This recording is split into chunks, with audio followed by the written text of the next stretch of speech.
bihi nasta'in ala umur dunya.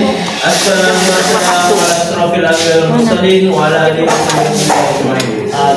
Tanpa memperpanjang mukadimah, langsung saja pada intinya sini saya ingin membahas materi tentang tafsir dengan metode analisa ilmu fikih. Sebelum ke pembahasan ini, kita mengetahui definisi metode analisa ilmu fikih sendiri.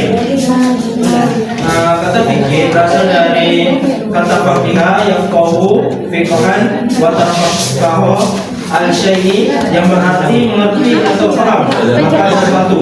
Kata al-fiqhu berarti sesuatu yang menghubungkan kepada ilmu yang lebih khusus, yang tersembunyi dengan ilmu yang nyata, yaitu lebih khusus kepada pengetahuan. Kata ini terutama sering digunakan untuk menunjukkan pada bidang ilmu hukum Islam atau syariah. Pada masa sahabat tabi'in, kata fikih berarti semua yang dipahamkan dari nas-nas Al-Quran dan hadis, baik yang berhubungan dengan akidah, akhlak maupun yang berhubungan dengan amalan. Para fuqaha pada saat itu disebut qurra, yaitu orang-orang yang hafal terhadap Al-Quran dengan mengerti hukum-hukum yang termuat di dalamnya sebagai sumber hukum dan utama bagi syariat Islam. Lanjut ke pembahasan kedua, ialah metode penafsiran secara fikih. Menghilangkan kesamaan arti suatu nas dengan tafsir dapat diketahui dengan jelas makna yang dikehendaki oleh pemilik redaksi terhadap suatu nas. Menurut mereka, tafsir merupakan salah satu macam penjelasan terhadap ayat-ayat Al-Quran yang tidak jelas makna yang dikehendaki oleh al-syar'i yang berkenaan dengan perbuatan manusia. Para fuqaha dan ulama tafsir sepakat menyatakan bahwa apabila ayat-ayat itu mengandung makna yang kabur atau samar, itu ditafsirkan dengan ayat yang lain atau dengan hadis Nabi, maka ayat-ayat tersebut telah keluar dari ruang lingkup yang mengandung kekaburan dengan adanya nas lain yang menafsirkan. Para fuqaha juga menganggap bahwa tafsir ini tidak ada lagi setelah Nabi SAW wafat. Adapun tafsir yang dilakukan sahabat dan generasi sesudahnya hanya menggunakan tafsir yang sudah ada pada masa Nabi SAW, yaitu Al-Quran dan hadis. Al-Quran sebagai sumber paling otentik guna mengetahui hukum-hukum ilahi. Tidak ada perbedaan pandangan antara ulama baik Sunni dan Syiah.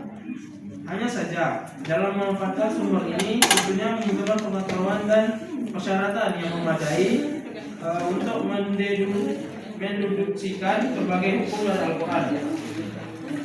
Secara umum, metode yang digunakan para fuqaha untuk menafsirkan Al-Quran ini ada 4. Yang pertama, menafsirkan ayat dengan ayat, menafsirkan ayat Al-Quran melalui riwayat atau hadis atau sunnah.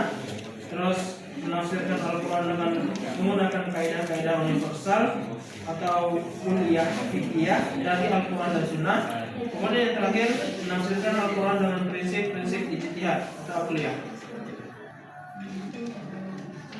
Berbeda di kalangan para fuqaha sehingga melahirkan perbedaan pemahaman dari deduksi hukum yang dihasilkan. Misalnya perbedaan penafsiran terhadap Quran surah Al-Baqarah ayat 202. Itu yang diceraikan wajib menahan diri mereka menunggu 3 kali quruk suci atau haid. Tidak boleh bagi mereka menyembunyikan apa yang diciptakan Allah dalam rahim mereka. Jika mereka beriman kepada Allah dan hari akhir, suami-suami mereka lebih berhak untuk kembali kepada mereka dalam masa itu jika mereka mengenai perbaikan. Mereka para perempuan mempunyai hak seimbang dengan kewajibannya menurut cara yang patut. Akan tetapi para suami mempunyai kelebihan atas mereka. Allah Maha Perkasa lagi Maha Bijaksana. Menurut Imam Syafi'i, kata quruk berarti suci, sedangkan menurut Imam Abu Hanifah berarti haid. Imam Syafi'i mendasarkan pendapatnya pada kaidah bahasa Arab bahwa setiap bilangan muannas maka kita di belakangnya harus muzakkar. Kata quruk jika berbentuk muzakkar berarti suci, sedangkan kata haid adalah muannas. Adapun Imam Abu Hanifah selanjutnya mengumpulkan argumen bahwa hikmah ditetapkannya iddah adalah untuk mengetahui apakah ayat berisi atau tidak. Kemudian masuk ke kitab-kitab tafsir yang bersuara fikih. Kitab-kitab ini ada 6 Al-Ahkam Al-Quran, Al-Jami' Al-Ahkam, atau Al-Wajiz, Ayat Al-Ahkam, Tafsir Al-Ahkam Sian, dan Syarah Ayat Al-Ahkam. Mungkin sekian penjelasan dari saya. Baik, kan secara umum metode yang digunakan para fuqaha untuk menafsirkan Al-Quran. Digunakan oleh para fuqaha itu ada 4. Yang pertama itu menafsirkan ayat dengan ayat, menafsirkan ayat Al-Quran melalui riwayat atau hadis atau sunnah. Kemudian menafsirkan Al-Quran dengan menggunakan kaidah-kaidah universal. Terus yang terakhir menafsirkan Al-Quran dengan prinsip-prinsip ijtihad. Kitab-kitab yang apa nih bercorak fikih. Oke, Ada di bawah. sebenarnya bukan 5, ada 6 kitab. Mungkin saudara penanya kurang satu menanya. Ada 6 kitab. Yang pertama ya ada kitab Ahkam Al-Quran yang mana oleh Ali bin Hajar bin Sa'di Al-Marusi Al-Khurasani, karya dari kalangan Hanafiyah. Kemudian kitab yang kedua Al-Jami' Ahkam Al-Quran oleh Abu Abdullah Muhammad bin Ahmad Al-Ansari Al-Qutubi, karya dari kalangan Malikiyah.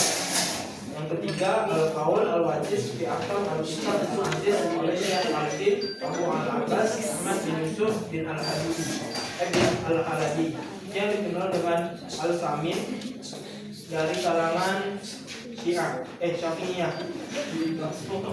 Kemudian ada ayat Al-Ahkam, terus tafsir Al-Ahkam Sinniat, terus yang terakhir ada Syarh Al-Ahkam. Gimana saudara penanya?